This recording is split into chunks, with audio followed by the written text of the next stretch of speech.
If online connection or interaction can be converted into in-person connection as well, then of course it's... What happens to empathy when more interaction takes place through screens as opposed to in person? There are plenty of movements around the world which actually led through social media. And there were people who nobody knew. Social media has definitely increased the number of opportunities in each of the areas. Do you believe there are any other habits that young people should develop to ensure that technology serves them rather than controls them? We can message anyone, anywhere, at any time. We can learn anything, connect with anyone, and build careers from our bedrooms. But despite all this connection, loneliness is rising. Despite all this knowledge, anxiety is at an all-time high. So what's going wrong? Welcome back to part 2 of our conversation on smartphones and on social media. In part 1, we explored growing up with a phone in your hand and how that's reshaped our identity, our attention, and essentially kind of reshaped what it means to be young. Now we're going to ask the harder questions. Are our devices, these smartphones, bringing us together or pulling us further apart? Are they creating opportunities or are they just creating distractions? And most importantly, can we ever learn to live with them without losing ourselves in the process? Welcome to the GenX GenZ podcast. I'm your host Cheyenne, and with me as always my father, author and e-commerce entrepreneur. We've been having a lot of these conversations over the years, just the two of us. And we decided that it was about time we opened them up. So Baba, in part 1, we did discuss the question that I'm about to bring to you kind of in a shallow sense, and I want to go a bit deeper into it. What I mean by that is we are, as a generation, a lot more connected than you were as a generation. I think that's something we both can definitely agree on. But where that shift and major change in perspective when it comes from generation to generation is that the deepness and the meaning of those relationships has kind of changed a little bit. So all in all, Baba, through this introduction of social media and smartphones, do you think that smartphones are pulling people closer together or pushing them further apart? Well, in terms of connection itself, of course, you can connect a lot more people, even the friends who are in different countries or have gone to different cities. You can stay connected all the time with them as you were in the same classroom or in the same city or in the same school, college, university, whichever place you were friends with them. Whereas we would have to kind of bring them on landlines, or even when the mobile phones came up, so we would only phone them up. We wouldn't be able to physically see them. But now there are so many apps, Facebook, other whatever, Instagram or whichever app they're using, you can see their activities, what they're doing, and they can see yours. So you kind of have an understanding of each of your friends or people you knew, what they're up to, what they're doing. So life kind of stays very much connected. I think that is, of course, from that point of view, it has improved a lot. Even for our generation, it has improved. So the friends we didn't meet and there are actually my classmates groups, which is 1987 class it was, the metric class or GCSE you can call it. So some of them we haven't seen after that, but we are in the same WhatsApp group and we can chat to each other and we can see their faces, pictures or whatever. So that's definitely have improved. But when it comes to the quality of connection, the physical connection can never be replaced, and the depth of it, with your online connection. What I realized is, because of my business is of course e-commerce and I deal with so many suppliers online and all. For business purposes, this is perfect because it doesn't harm much at all, because you have a business relationship, there's no emotions involved, and that actually works better. You have a time to think about how to make the decision and all that. And when you need to have a meeting, so you can use your Teams meeting or Zoom meeting. But when it comes to the personal friendship connection, which of course involves empathy, your emotions, your liking and disliking, so that comes from the body language, reactions, physicality, somebody's close to you, you are interacting. Because I remember when we were young and we will meet up every evening, and many a times we are 3 or 4 friends sitting down, listening to music, not saying a word, but just feeling the presence of each other and be happy with it. And then there'll be times we'll have chats and laughs and all that stuff as well. That physicality itself had a voice of its own and was giving that comfort. I feel that now when the friends are getting connected only through the ones you are only connected through social media, and the ones even I have connections through social media, my childhood, real friends, which we physically interact. But that kind of emotional bond cannot be created with the same friend I grew up with just with WhatsApp messaging. Anyone I'll meet up, of course, then that will be very different. So that's how I feel that even with you guys, that deep connection is not possible through online. So there are both pros and cons. And I understand what you're saying, of course, that a screen, I guess, does inhibit a bit of a deeper connection. But could you not also argue from personal experience? I can think of a friend, for example, that I wasn't super close with in person at university because I didn't see him a lot. But we have very much an online relationship where he'll send me kind of reels and memes all the time. I'll send him the same back. And through that connection, because we've been doing it for the past year or two, we've kind of started seeing each other more in person as a result as well. Like that kind of in-person relationship has grown as a result of it. So do you not think that it's an aid more so than an inhibitor to providing better, deeper connections? So that's wonderful, the example you just have given. If online connection or interaction can be converted into in-person connection as well, then of course it becomes very deep connection. So then it's quite advantageous that you can stay online connected and physically connected as well as you can meet people, and then so that fulfills the emotional gap which I just mentioned earlier, that if you're only connected to people for years just online, so you met of course in your childhood or whenever you grew up together, but now you're in different countries or different cities, and you're only connected through online, that kind of connection, of course it's still advantageous of course compared to not having that, but that doesn't develop into that deep of a connection. But of course that helps whenever you would visit their city, you can meet them and that physical connection. So I'm just differentiating but of course it's helpful.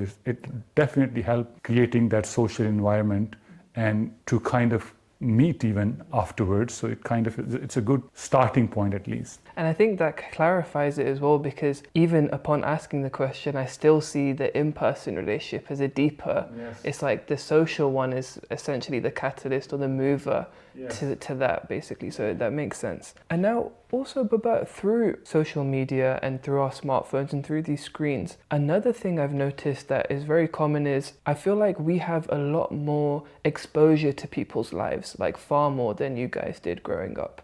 What I mean by that is even you yourself, whenever you scroll through whatever platform you use, you'll notice that you're constantly aware of what's going on in people's lives, their joys, their happinesses, their holidays, but also even the sad parts of their lives. You see war going on in other nations, you see poverty, you see all sorts of negative sides as well. And it makes me wonder, what has that actually done to our empathy? Because similarly, how an in-person relationship provides depth, whereas through the screen that depth isn't there. It's cool, we are more empathetic, I feel, as a society because we see so much more that's going on. I wonder kind of if that empathy even has any depth anymore because it's through a screen. So my question therefore is, what happens to empathy when more interaction takes place through screens as opposed to in person?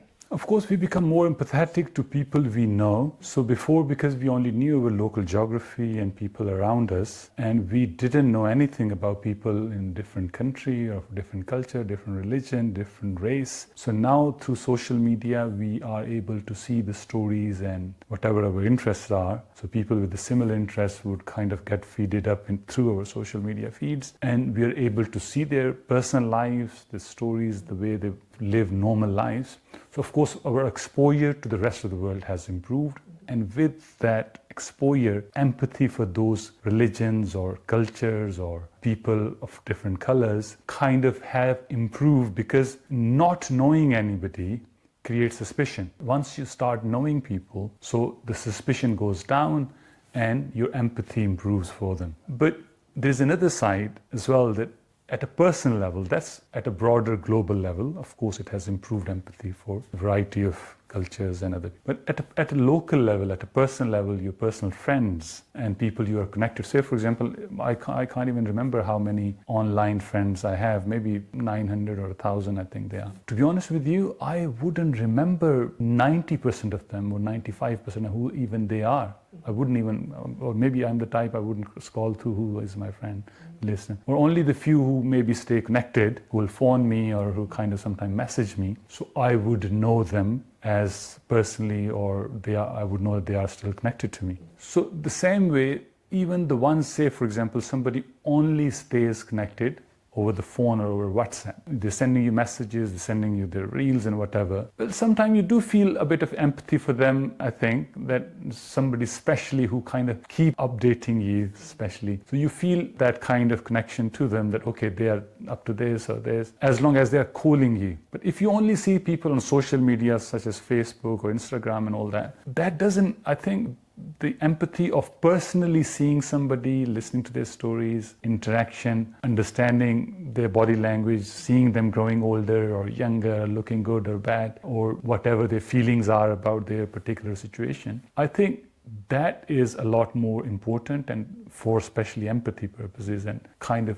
relatability purposes as well, that how close you feel for someone. Yeah, and I think one of the things upon that point as well through empathy that I realize is a lot of the time through causes now, whether it be through activism, social activism, awareness is there a lot more, I feel like, than it was in the previous generation. As soon as there's any injustice, it is posted online, but action towards it seems to be a lot less. I think social media activism has kind of made people very comfortable showing that empathy through a screen, but that actual real deeper empathy, for example, even there's a few protests I've been to regarding certain, like for example the Palestine situation, you'll always see the majority of the demographic tends to be a lot older, for example 40, 50 plus, whereas the younger generation will be posting more about the protest, but they're not as much there. So I wonder do you think that kind of empathy has had an impact on our actions as well? Actually, I would say for example, there was an Egyptian revolution and there was Tunisian revolution, the Hong Kong movement, Bangladesh movement, Sri Lankan movement. There are plenty of movements around the world which actually led through social media. And there were people who nobody knew, and they were just gathering people around the ideas. And so, of course, social media helped in a big way, in a huge way. And even the people who gather for Palestine or any other causes, it is hugely influencing the drive for people to come up with causes, and which wasn't possible when the whole word of mouth was on mainstream media dependent, whether if a newspaper will pick up or a television will pick up. So those type of events will get that public kind of eye, but rest of them won't. I think this definitely has created that attraction or more kind of empathy for the causes which come through social media. You are, to be fair, those examples make sense. Even the Indonesian kind of situation, I think, was pushed a lot heavily through youth and social media. But now about talking, I want to move a bit onto kind of opportunities that have arisen through smartphones and through social media. And one of those major opportunities, or kind of the breadth of those opportunities I mentioned in the intro, which is that we can learn anything, we can connect with anyone, and we can even build careers from our bedrooms, from our homes. So my question to you, Dad, is that would many young people today have opportunities that simply didn't exist before the smartphone, and for example in your time and you guys were growing up without it? You know, the smartphones have increased the opportunity ladder in a very big way. You know, for example, starting from school age, what subjects you should choose in your GCSEs, what subjects you should choose at A level, what career prospects are there, what university you should go to, for all this information, you needed local pundits, local siane or local knowledgeable people to find out. Your parents, of course, would help, but you would need a bit more broader understanding of things, and you will go to different people to ask about and to make sure that you understand the process and what are the options available. But even then, so you were limited to the number of people you could ask. So all the career options and all the subjects you can choose were subject to the people you know. And whatever they would tell you, that's how you would choose. And then, of course, the career choices were quite limited, and the rest is, of course, you understand. So what social media and smartphone has done, social media has definitely increased the number of opportunities in each of the areas, whether it's education, whether it's business, whether it's your career choices, whether it's finding partners, traveling places, trying to understand the rest of the cultures.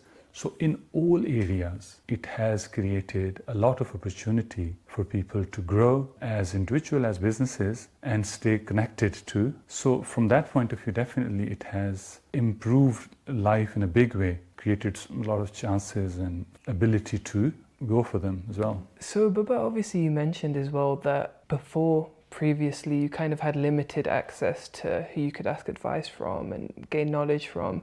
And I think that knowledge, I guess, wouldn't just be limited, but it would also be kind of biased because everyone has their own experiences and their own lived experiences and they're providing their knowledge through that. But I feel smartphones and social media have kind of taken that filter away where you get unbiased information regardless of who you are and regardless of what background you're from. Similarly with that knowledge, it kind of used to be locked away in universities, in libraries, sometimes even elite networks. You had to kind of know the right people to find the right paths or the right avenues. But now it's in our pockets. It's kind of like this online virtual revolution. So my question to you, Baba, is have smartphones democratized knowledge and opportunity more than any other technology in history? Well, of course it has. You know, in olden times, there were a lot of gatekeepers.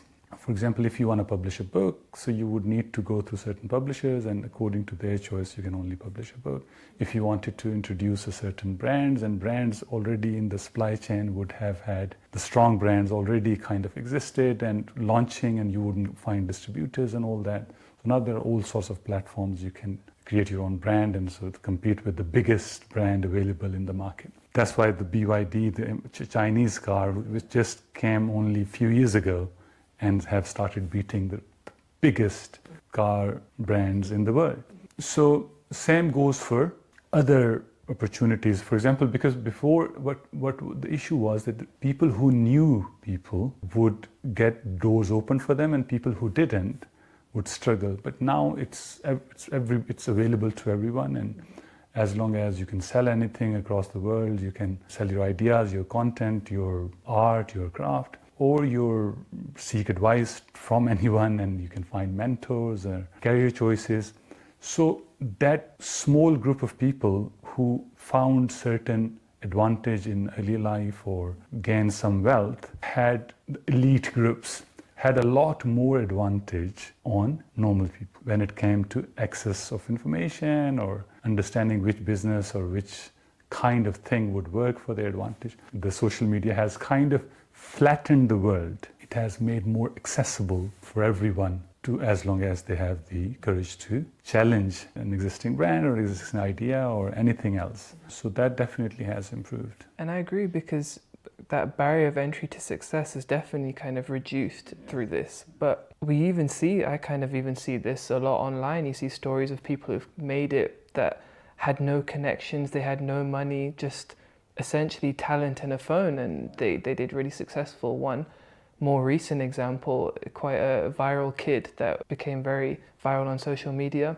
something Musa, I think his name was. He was known as the brain rot millionaire. So he gained millions of followers and millions of kind of pounds just from making short TikTok videos and making short Instagram videos for essentially the younger generation. And that can be very inspiring. But at the same time, you wonder sometimes, is that the exception or is that the rule? So would you agree or disagree, Baba, that social media helps talented people succeed regardless of their background? Of course, that's how it is.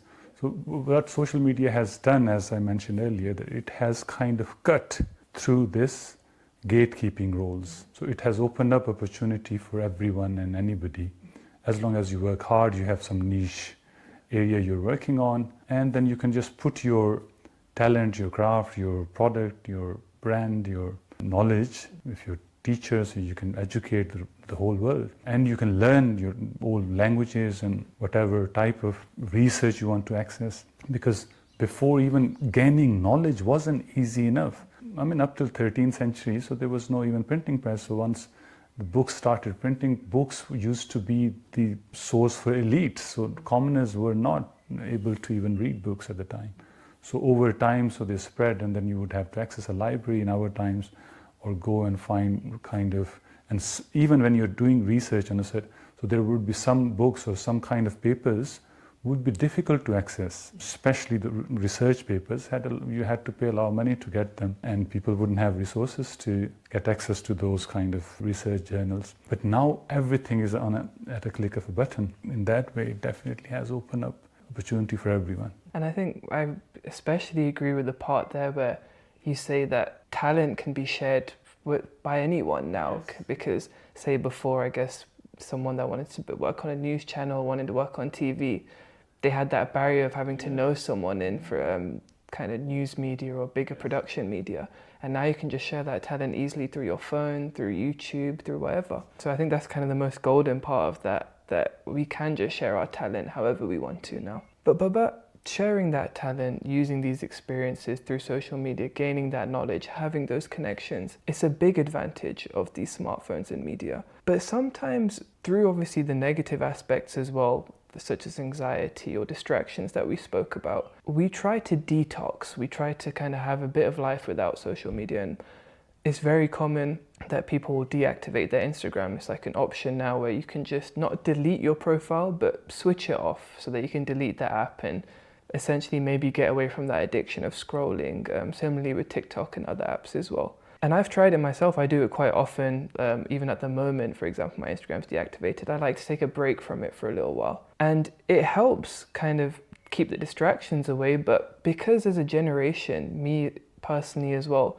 we're so used to having our phone near us and staying connected constantly that as soon as we lose it, it can feel quite isolating, even confusing sometimes. You kind of don't know what to do. And it can be a lot more difficult because we're not used to that boredom aspect that we spoke about in part one. So if smartphones disappeared tomorrow, what kind of valuable opportunities do you think young people would lose? A lot of it, because people are connected through smartphones and accessing their even timetables for unis or their work, or connected to their work colleagues. And a lot of work comes through now apps, and so your kind of routine, your calendars, everything is connected through. So of course, people's actually lives would get disrupted. I mean, I know people, for example, sometimes wherever these days you travel or you go to a new place, the first thing people would ask the Wi-Fi password, or whether if somebody lost their charger or something, if you don't have battery. So people, I mean, for just a few hours, because people are so connected and reliant on their smartphones for accessing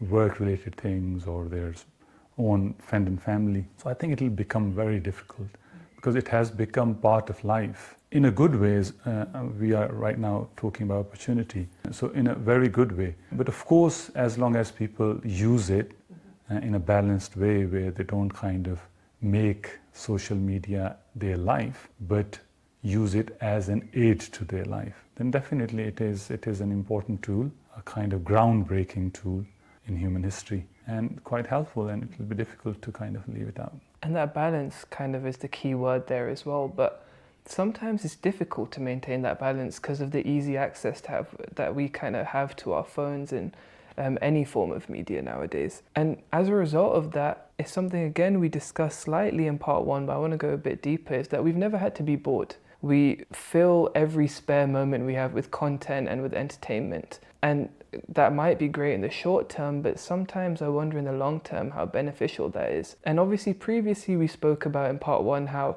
boredom has an impact on, the lack of boredom has had an impact on like our critical, deeper thinking. But what I wonder is that has this instant access to entertainment, has it also reduced our ability and tolerance to deal with discomfort? Yeah, of course it has. Because, the ability to deal with difficult situation comes through going through difficulty. For example, boredom is one sort of difficulty, or accessing information, or trying to find a particular subject through. So life in our time was much harder than it is for you, as I mentioned, in terms of related to the social media, finding knowledge, finding information, finding career choices and all that, and going through difficulty created that resilience in people.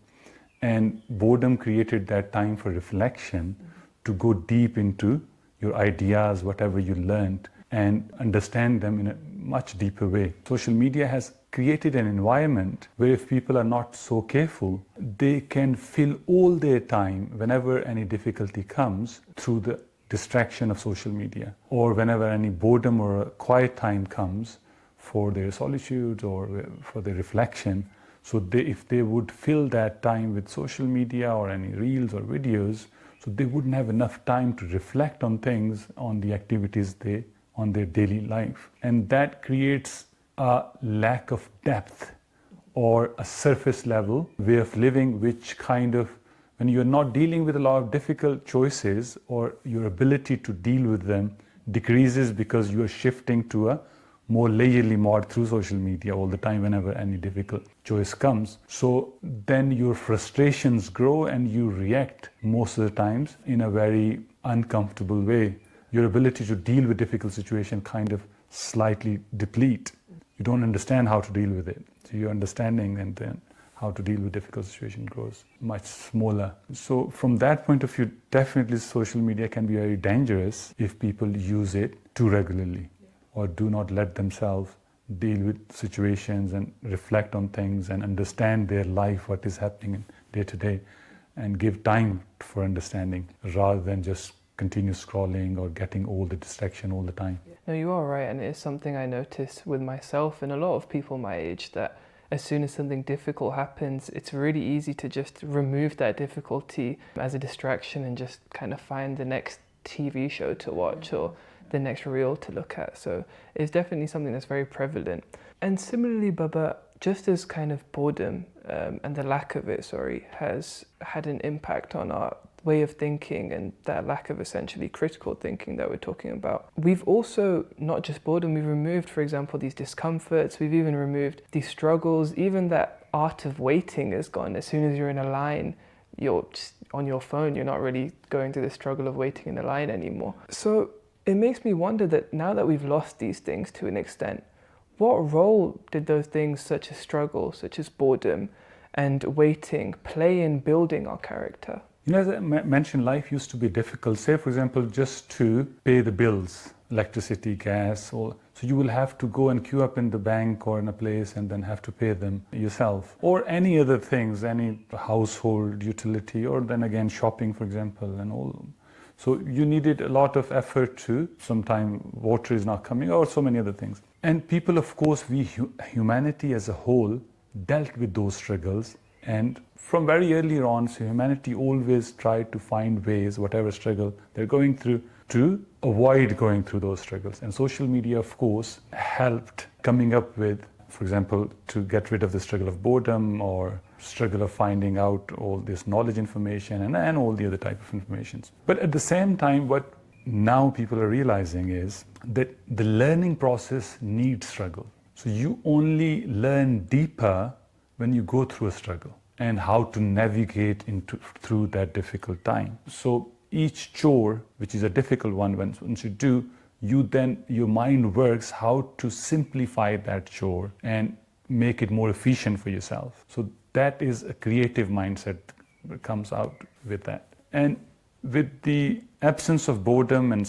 all those struggles we used to have, new research is showing that people are not, as their critical thinking ability is going down, their memory is going down. And the reason for it is because they are not that deep a thinker anymore, as when people were struggling with doing things, used to access their critical thinking part of brains to solve those difficult problems. But of course, it's too early days. It is only 15 odd years since the social media has properly kicked in kind of broader society. So people would, of course, and social media has its own difficulties as well, of identity, of this information overload and too many distractions and comparison culture and all those kind of formal. These difficulties, of course, would kick in a different form, and they would become a different type of struggle to work through. And of course, those struggles would teach people different lessons, and different type of personalities and critical thinking would come out in a maybe different way. So we don't know, only time will tell. But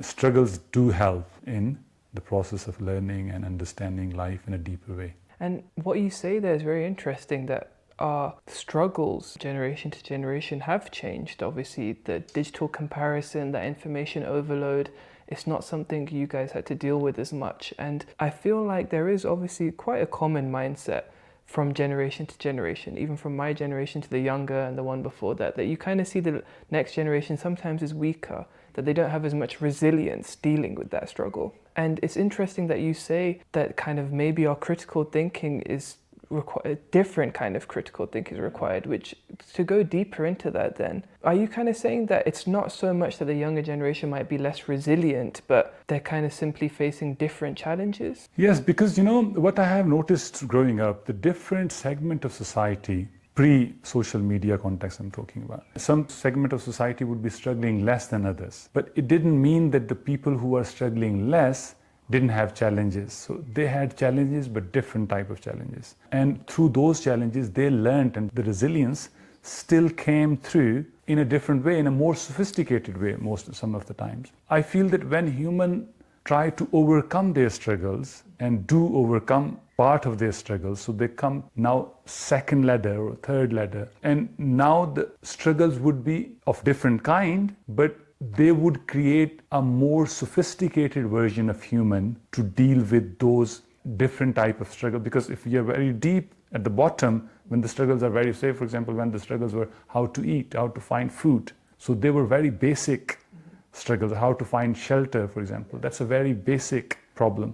So when they overcame that, the basic struggles of finding food and shelter, the next struggle was how to create a lifestyle, have some sanitation, have some kind of roads and maybe a park or a social place to interact with people. So that was a bit more sophisticated struggle than just finding the food. Over time, we kind of overcame one struggle after another, so we became more sophisticated as a result. So the new systems and new ways of living created new problems and new struggles. Of course, we used our creativity, ability to overcome the new challenges of life. So from that point of view, what I was trying to say, that the new generation, of course it's too early, but they will have their struggle in a different way. They wouldn't struggle or line up in a queue to pay the bills or to find information for their career choices and all that. So they'll have ease on it. But their other struggles would of course help them think about things in a deeper way, which may not be completely related to our times, but would still have similar effect to create that kind of deeper critical thinking for their own time. And I guess oftentimes it's human nature to just create new struggles and kind of bring new challenges as well.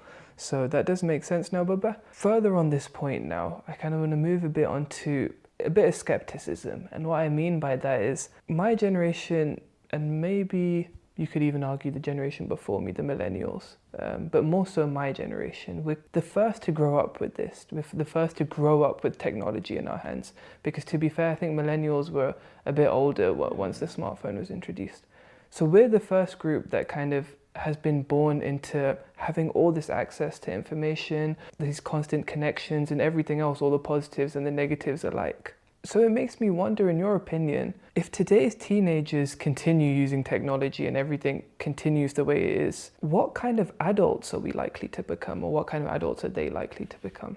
Well, it's always very difficult to predict the future. But of course, you guys would have a lot more access to information and understanding of different cultures and access to different career choices, and life would change much faster paced than in our times, and you will have to adopt and evolve into new beings over time. As the way, for example, when you were growing up, ChatGPT or AI wasn't there, but now it has come up, and of course it will bring its own challenges, and you guys will have to adapt to it and evolve with it.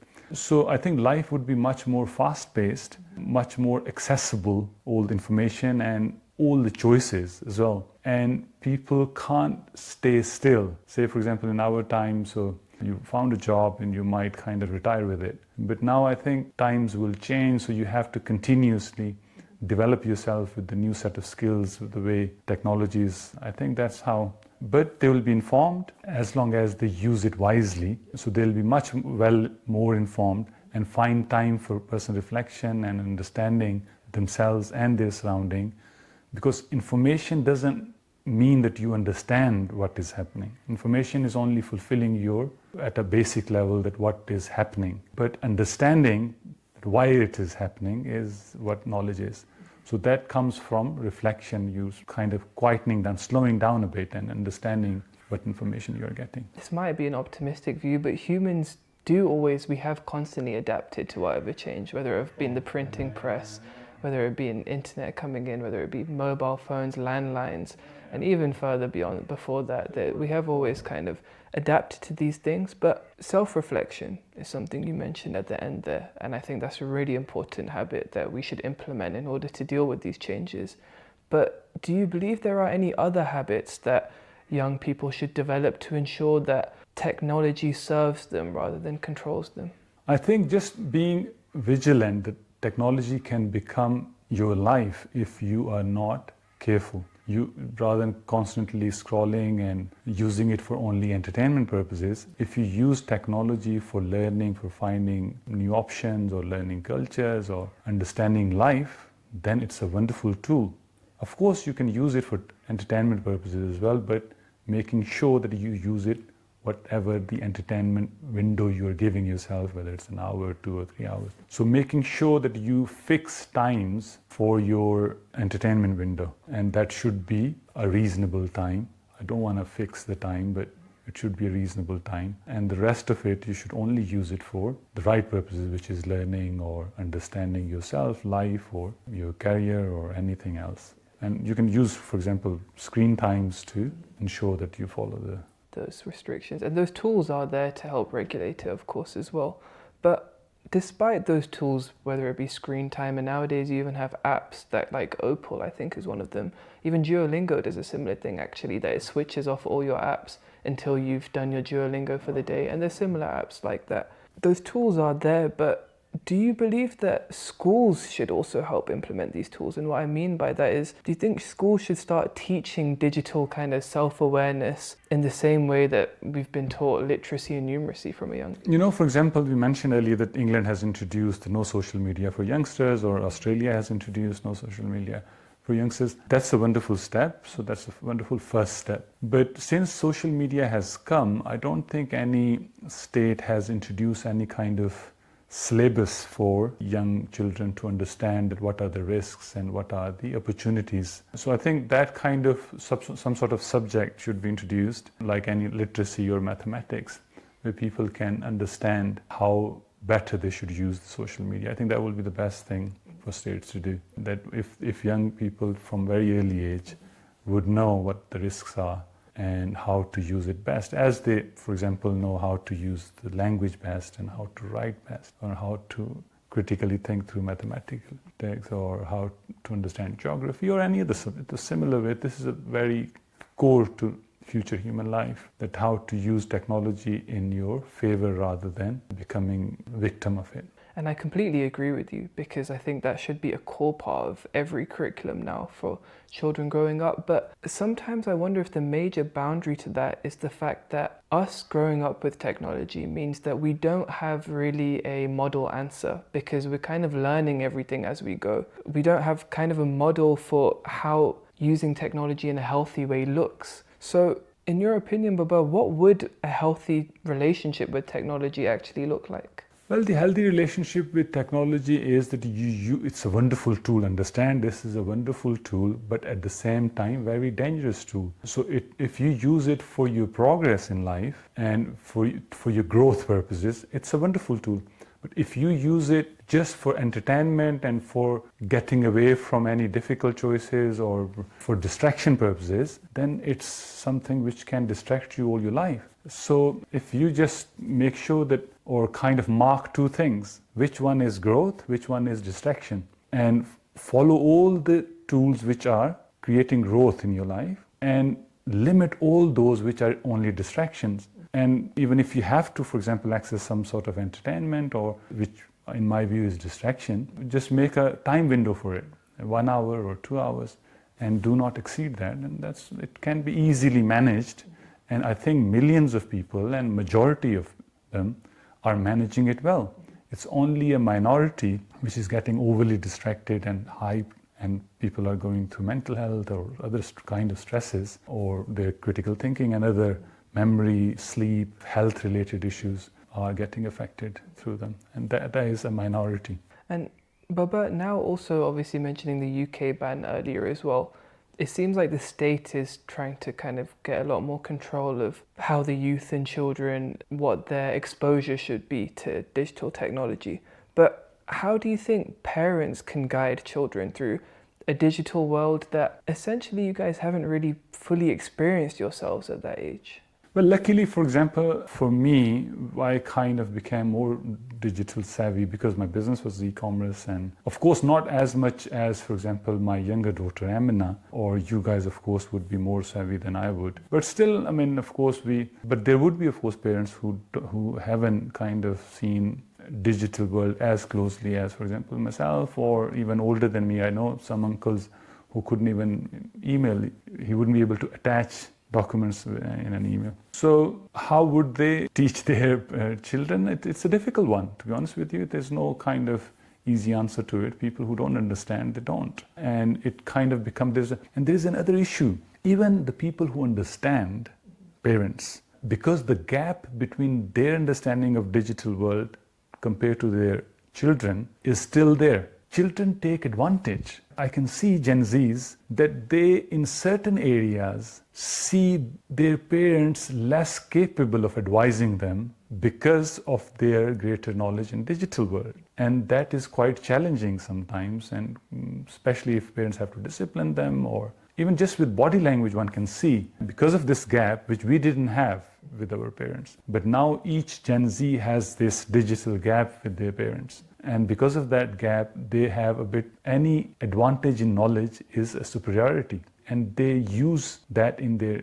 language, their communication, and even I have seen that in body languages as well. So it is difficult to fill, because it is only natural for them to be knowing more of digital than our age group. And that is a very interesting point, because you're right, that old kind of knowledge gap that was there between father and son, mother and daughter, has been superseded now, because everyone has, from a very young age, from the age of 4, 5, to when you can actually physically use a tablet, you do have access to a lot more knowledge, and then obviously to an age where you can process it. Just to correct you, I mean, I don't mean that they have more knowledge. Knowledge, of course, parents have wisdom, and they have, I mean, they can be educated and all that and experience. It's just that digital means that understanding the digital world, or even through what's happening in the rest of the world in terms of lifestyles. For example, they might see more reels, or they might access more kind of social media apps. And with that, the information around the world, they will have more. So there they would see that, okay, parents don't understand because they haven't got access to that type of information which we have. And I guess that's one of the advantages of this legal implementation of that social media ban, basically, is that it's going to help, I guess, remove that gap and then bring back a more parental, normal relationship. Now, just to end it off, Baba, after all of this, from the kind of anxiety we've seen that social media causes, to the connections and those positive connections that it brings, all the way to even the opportunities it's provided with, but the lack of struggle, boredom that might have been there before but has now impacted our character. After all of this, Baba, what is one piece of advice that you would give my generation about dealing with social media, dealing with smartphones in a way that we ensure it doesn't control us, and that we can take advantage of it and use it as a positive tool? Well, I think the best advice I already maybe have given is that make sure that it's a wonderful tool.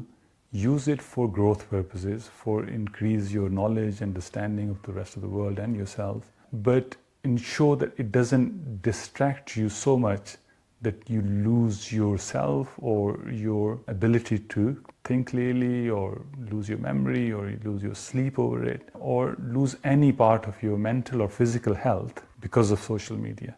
As long as you avoid doing that, using it for learning and growing yourself is a wonderful tool it is. Thanks so much for that, Baba. So here's what we're left with. Smartphones and social media aren't heroes, and they're not villains either. They're just tools, but very powerful tools. Tools that can educate or distract, connect or isolate, empower or manipulate, depending on how they're used. Previous generations struggled with scarcity of information, opportunity, and even connection. Gen Z faces a different challenge: abundance. The question is not whether technology is good or bad, but whether we can learn to use it intentionally, protect that attention, and maintain the qualities that make life meaningful, such as presence, depth, resilience, and genuine connection. Thank you so much for listening.